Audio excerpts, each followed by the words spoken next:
Mai spiritusztatásunkban a korai nyelvoktatásról beszélgetünk Nagy Erikával, a Helen Doron nyelviskola vezetőjével. Mit lehet tudni erről a nyelvoktatásról? Módszerünk már 35 éve működik szerte a világban, nagyon sok országban. Több mint 1 millió kisgyermek tanult már ezzel a módszerrel. Nagyon-nagyon hatékony ez a módszer, mégpedig azért, mert ugyanúgy tanítjuk a gyermekeket az angol nyelvre, mint hogyha a saját anyanyelvüket tanulnák. Ez azt jelenti, hogy egy családias környezetet teremtünk meg nekik az iskolánkban, és szőnyegen ülve sok-sok játékkal, sok-sok ismétléssel és pozitív visszajelzéssel tanítjuk őket. Hány éves kortól ajánlott a gyerekeknek eljönni? Igazából a módszer 3 éves kortól 19 éves korig működik, viszont iskolánk legfiatalabb tagja eddig 8 hónapos volt, ő ma már 3 éves, és nagyon szépen beszél magyarul és angolul is. A gyermekek milyen képesítéseket és mikor kapják meg?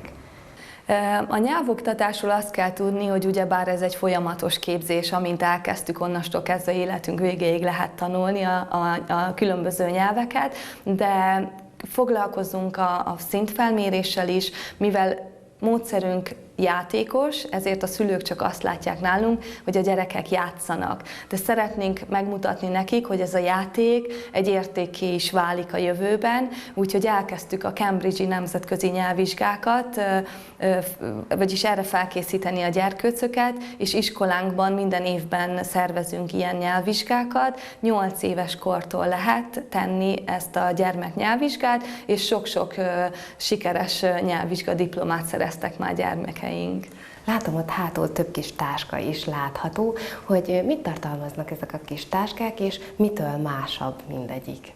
Ezzel a módszerrel 10 év anyaga, felépített anyaga van meg. A táskák a különböző tananyagokat jelzik, különböző színnel vannak ellátva a táskák, egészen a bébikortól a középfokú nyelvvizsgáig tudjuk vinni a gyerkőcöket. Minden táska tartalmaz 4 darab könyvet, 4 darab CD-t, és a kisebbeknek DVD, nagyobbaknak számítógépes játék is van benne, ugyanis mi is fejlődünk és haladunk a mai korral, ez az, ami a gyerekeket leköti. A tananyagok tartalmaznak mindenféle korosztálynak megfelelő szókincset és témát, az óvodásoknak óvodai témák, az iskolásoknak iskolai, a tiniknek pedig tini témákkal kapcsolatos tananyagok vannak a különböző táskákban. Látom, hogy gyönyörű itt a teremben a faldekoráció, hogy kiket láthatunk itt. Mindenféleképpen szerettük volna az új nyelviskolánkat úgy kifesteni, most volt erre először lehetőségünk, hogy a gyerekek mikor eljönnek hozzánk, akkor a DVD-n és a tananyagban látható karaktereket viszont lássák, úgyhogy Granny Fix-től kezdve mindenki megtalálható a falakon. Ezeket a figurákat a gyerekek nagyon jól ismerik, és előszeretettel jönnek és simogatják őket. A korai nyelvoktatásnál mindenféleképpen ki kell hangsúlyozzuk, hogy ez nem nyelvtanulást, hanem nyelv elsajátítást jelent.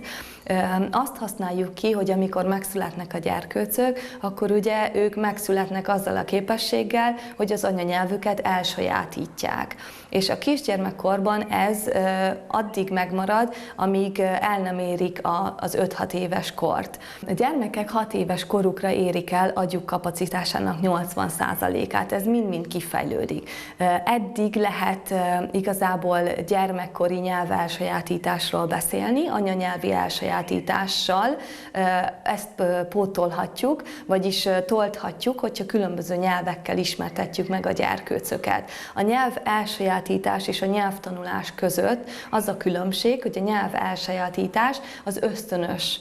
Tehát itt a gyerkőcök nem gondolkoznak azon, hogy hogyan fordítsák le a különböző nyelveket az anyanyelvükre, hanem ösztönösen képzik az aktuális idegen nyelvnek a szavait, mondatait. Milyen programok vannak még, ami ehhez kapcsolódik? Ha jól tudom, akkor nem olyan régen Budapesten az Állatkertben is volt hasonló program.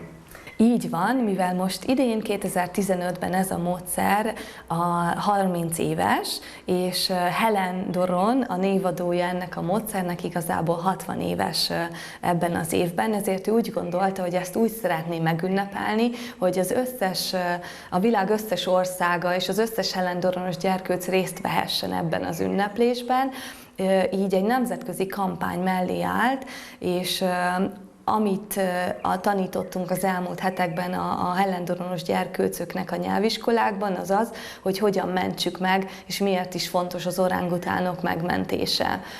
Megtanulták a kisgyerekek, hogy sok-sok olyan termék vásárolható a különböző szupermarketekben, ami pálmaolajat tartalmaz, és sajnos ezzel az olcsó növényi olajjal az orángutánok élőhelyét, az őserdőket, esőerdőket írtják, és erre hívtuk fel a figyelmet az elmúlt hetekben az óráinkon, és Magyarországon még volt ezzel kapcsolatban egy olyan eseményünk, hogy tavaly novemberben az állatkertben született egy Loné nevezetű kis orángután kölyök, amit a Magyarországi Helen Doron Központ most örökbe fogadott az elmúlt héten, és bronzfokozatú támogatója lett így ennek a kis orángutánnak, és végig kíséri majd ez a Helen Doron név az orángutánnak a kis életét a budapesti állatkertben.